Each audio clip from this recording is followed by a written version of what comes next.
Hey my friends, today I'm going to explain a weird new movie called The Gorge. And trust me, this one is absolutely insane. You'll see why in just a moment. Let's dive in.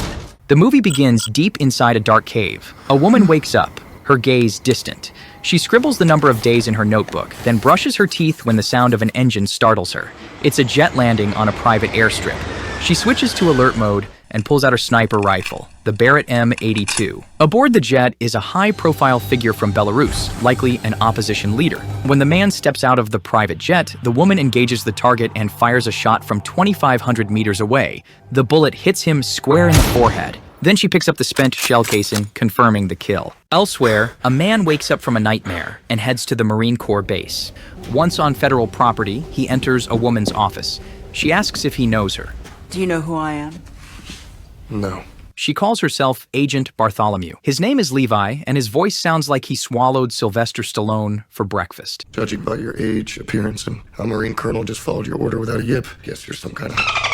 Reading his service record, we learn Levi comes from a military family. He is an elite sniper with 113 confirmed kills, each exceptionally difficult. Add nearly 100 unofficial kills to that. 113 confirmed kills, 81 probable kills. When she asks if the number is accurate, he answers proudly. Are those numbers accurate? Are the actual numbers fewer or greater? No, greater. That puts him just behind legendary sniper Chris Kyle. After retiring, he took private contracts. But now he's bound by no obligations. He's always ready to work with the Marines, but refuses contracts. The reason? A military psychologist deemed him unfit for service. He has no girlfriend, no family, no one to worry about him. He avoids all substances, anything that could affect his accuracy. Agent Bartholomew is intrigued. Levi could have appealed the psychologist's decision, but never did. In fact, he sees little point in most things. She offers him a contract for a top-secret mission. She isn't just an agent. She's a high-level spook. Across the ocean, in a cemetery in Lithuania, the sniper we've seen before enters with a pack of beers. An old man plays on an accordion as she approaches. Her name is Drasa, which means courage. Today is Memorial Day for her mother, and they always meet at her grave. She hands him the spent shell casing from her last assassination. He places it in his wallet. With how full it is, it's quite a record. Turns out the old man is her father and a former KGB agent. Her father mentions rumors that she was filmed by a drone during her last contract to eliminate the Belarusian oligarch. The daughter admits it was a tough job. The man she killed had 4 children, but her father reminds her the oligarch had sold phosphorus bombs and anti-personnel mines. You can't count the number of children who lost their health or lives because of him. He asks Drasa to stay with him for a couple of weeks. She is not in good spirits after taking so many lives. However, she explains she's already received orders from Moscow for another secret mission. Rabinovich has ordered me to a briefing first thing tomorrow morning in Moscow. He says I'll be going dark for at least a year. Her father doesn't like it. After all, she's Lithuanian, not Russian. The hell with Rabinovich and the hell with Moscow. You're not Russian, you're Lithuanian. He is dying of terminal cancer. He doesn't want to die in pain, so he decided to take his own life. He asks her, wherever she may be on February 14th, to light a candle for him, look at Orion, and say goodbye. In an airplane, Levi wakes up from anesthesia. He collects his gear and asks for his location. An agent gives him instructions and explains that she's not allowed to share this information. Ahead lies a restricted zone his plane can't enter. To reach his post, he must travel on foot 38 kilometers north. They take away his personal belongings and watch but give him a sealed envelope containing the mission details. When the hatch opens, Levi jumps. After a dive worthy of Tom Cruise, he lands in a menacing clearing. Then, he crosses the snowy hills, the steep cliffs, and finally reaches his destination after hours, the Gorge. He's greeted by a British commando. Jasper D. Drake, Royal Marines Commandos. Just call me JD. Jasper seems happy to see someone after spending a whole year there alone. His tour rotation officially ends at midnight. Levi admits he knows nothing about the mission, not even which country he's in. Jasper can't reassure him. He's in the same predicament. It's messed up, right? But that is just the tippity top of the iceberg. I've been here an entire year and I have no idea where I am. The commando leads him to a watchtower. There's also an east observation post. Levi will be tasked with guarding the West Tower for the next year. The tower is fully autonomous, equipped with solar panels, a generator, and rainwater collection. An identical outpost stands across the ravine, belonging to the Eastern Bloc. Levi can't get there. The slopes are mined and filled with traps. No contact is allowed. The work here is simple, suited for a qualified technician. Levi's tasks include daily patrols of the western border, checking fortified defense points. A connection with the outside world happens every 30 days. Satellite transmitters along the border send false signals to shield the gorge. This place is invisible to spy satellites and reconnaissance drones. There's no communication with the outside world. JD mentions that in a worst-case scenario, a panic button will alert the high-level spook. If the satellite cloaking system fails or the gorge is overrun, the system will activate the stray dog protocol. JD has no idea what that entails, but if Levi ever hears sirens, his best option is to run as far as possible. Stray dog protocol. What is that? No idea. But if you hear those air raid sirens, you run like hell. A year ago, when Jasper arrived, he thought his predecessor had lost his mind. They suspect it all ties back to the Cold War. Every year, a soldier from the West patrols this side while someone from the East monitors theirs. It has been this way for 75 years. The secrecy runs so deep that even the most recent US and Russian presidents are unaware of its existence. No one knows what's truly inside the gorge. The primary mission is to ensure that whatever lurks within never gets out. Their shift change is over. Jasper departs for the pickup point, where a helicopter is scheduled to retrieve him. Soon, the aircraft appears, lowering a cable. He hooks on, ascending into the sky. But just as he nears the cabin, he's asked to confirm his identity. The moment he does, the mercenary immediately draws his weapon, fires, and sends Jasper plummeting back into the woods. He then radios Bartholomew. Rotation complete. Copy that. A month drifts by. Levi methodically carries out his duties, patrolling the perimeter, inspecting weapon stockpiles, ensuring the minefield is intact. He reports back to command, confirming all systems are operational. In his downtime, he reads. The tower holds a vast collection of books. Occasionally, he scans the walls, noticing old inscriptions left by past sentinels. One afternoon, he hears a faint buzzing noise. Through his binoculars, he spots a woman across the gorge. Drasa, focused on her task. She briefly glances toward his outpost, trying to catch a glimpse of the new sentry. But when he steps back from view, she resumes her work. That night, Levi jerks awake from another nightmare. Instinct kicks in. He grabs his rifle. In the chaos, he knocks over a glass. Pain surges through his foot. He stepped on the shards. The trail of bloody footprints snaps him back to reality. While cleaning his foot, he notices that Drasa is still awake and watching him. But when she catches him watching, she snuffs out her candles and retreats into the darkness. Another month passes. Drasa marks her birthday in solitude. Soon after, boredom creeps in. She starts observing Levi, studying his routines. Then, on a whim, she decides to have some fun. She fires a shot into the air. Levi immediately grabs his binoculars. When he locks onto her position, she holds up a sign, asking for his name. Levi writes back that they aren't allowed to talk, so Drasa responds. She writes her name saying she'll do whatever she wants on her birthday. An amused Levi laughs and replies with his name too, then suggests they have a drink in her honor. The woman then turns on music and asks him to dance along, but Levi writes he has no idea how to dance. He insists he's a terrible dancer, but an amazing sniper, so Drasa shoots his water bottle. In response, he ruins her bottle of wine with a single shot. She grins, places another bottle on her head, and challenges him to keep going, but suddenly loses her footing. Startled, she freezes and gestures for him to check below. Something moves in the gorge.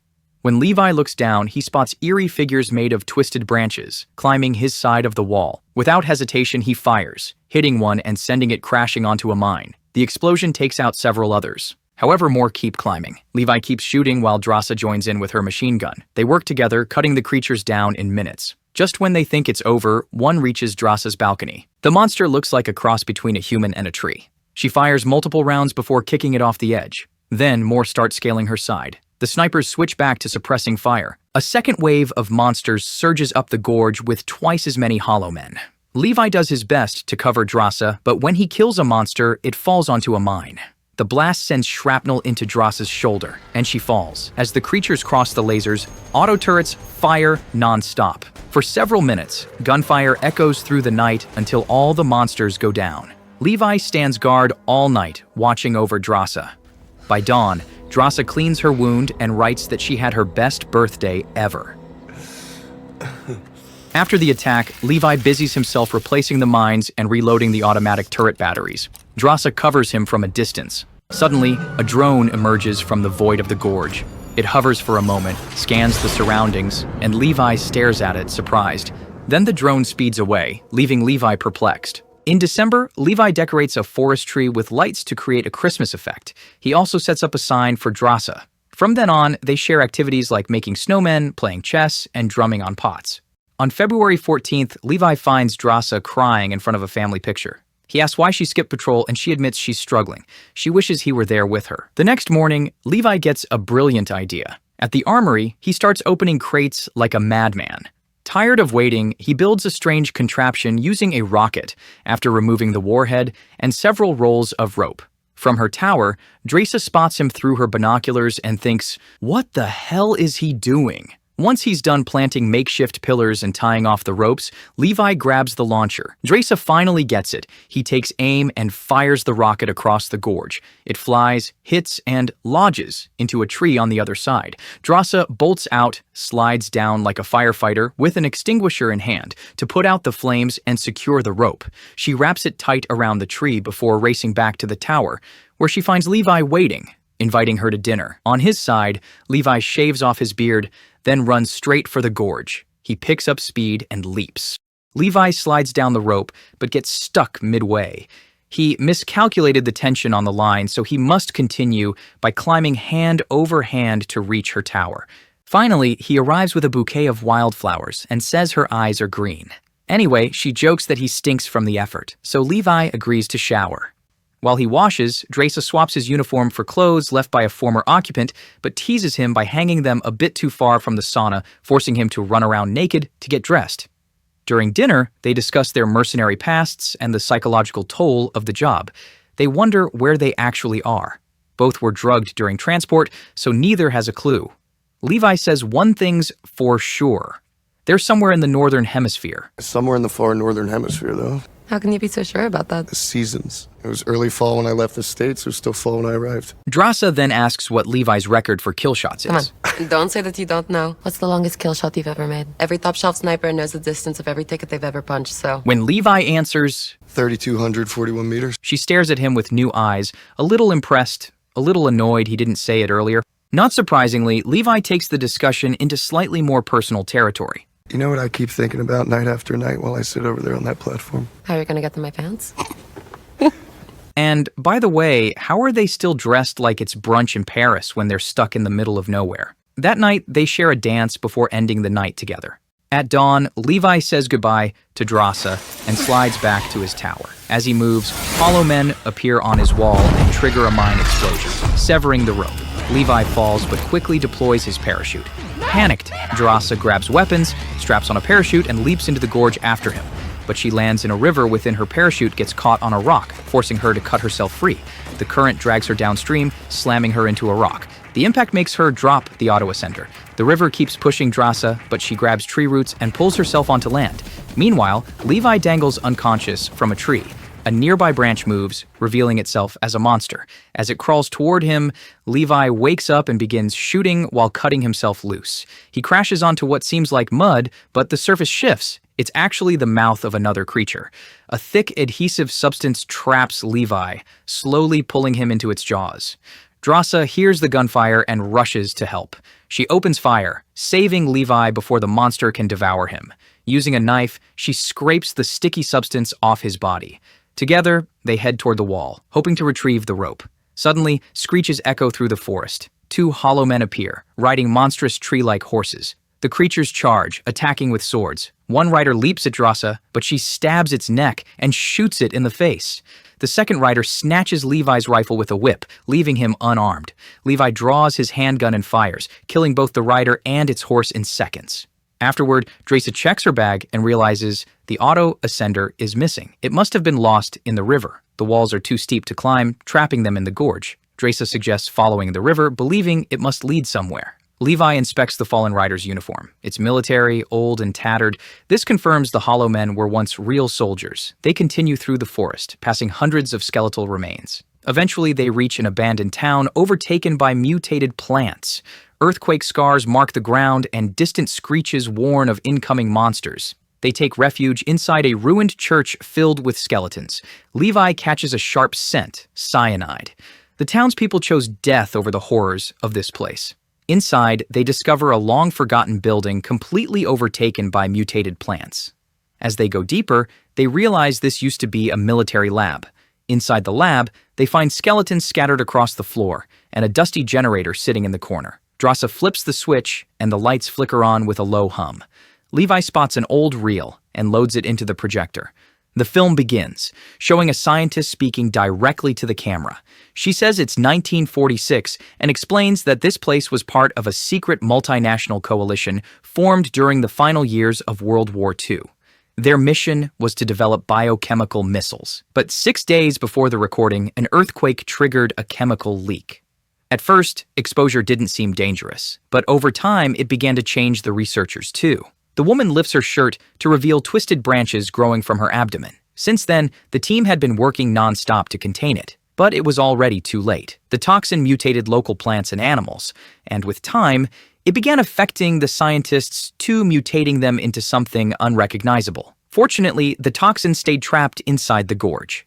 In another room, Levi wipes the dust off a computer from the 2000s, which means that even after the first disaster, people came back and kept the project going, long after the first team was gone. Levi boots up the computer and quickly finds out the truth. This whole place belongs to a private paramilitary group called Darklake. The drone they saw the other day was collecting samples for Darklake's experiments, which are trying to create super soldiers. The towers and the hired guards help them keep the secret. In the computer, Levi also finds an explanation for the stray dog protocol, which turns out to be a nuclear bomb that will sterilize the area if a leak happens. As the duo makes their way out, Levi tells Drasa that coming to this mission was worth it because he got to meet her. They open the door together and toss a smoke grenade before stepping into the chaos. Drasa spots her lost gear pack and moves to retrieve it, but it's a trap. A rope lashes out, snaring her ankle and dragging her away. Suddenly, a larger Hollow Man's whip coils around her, yanking her violently into the woods. As the rider takes her through the forest, Drasa tries cutting the whip with her knife, but she accidentally crashes against a tree and drops it. She also tries shooting, but she can't aim correctly when she keeps getting hit by rocks and logs. Meanwhile, Levi follows the trail and ends up at a hidden facility buried deep in the forest. Inside, he finds the nuclear bomb and the final boss. The Hollow Man has hung Drasa and turns the branch stuck in her stomach to torture her before taking it out. But Drasa doesn't fold. She kicks him in the chest, untangles the ropes holding her up, and crashes down to the floor. The Hollow Boss comes at her hard, and even the snake writhing in his chest joins the fight. She grabs the snake, rips it out, and cuts its head clean off. Then hurls the metal spike straight at the Hollow Man. The Hollow Man doesn't take much damage, but he's enraged. He starts chasing Drasa around the room, attacking her with his old sword. The fight is intense. The mutated monster swings wildly, almost decapitating her. Drasa fights back, grabbing a branch from the bonfire and lighting it to burn the creature, gaining the upper hand. Just as the Hollow Man yells in pain, Levi arrives and shoots him down. After a brief reunion, Levi inspects the creature and finds a name on the dog tag. It's the same soldier who first named the Hollow Men. Levi takes the sword from the creature's body and together they leave the room. They find the place where the toxin leak started.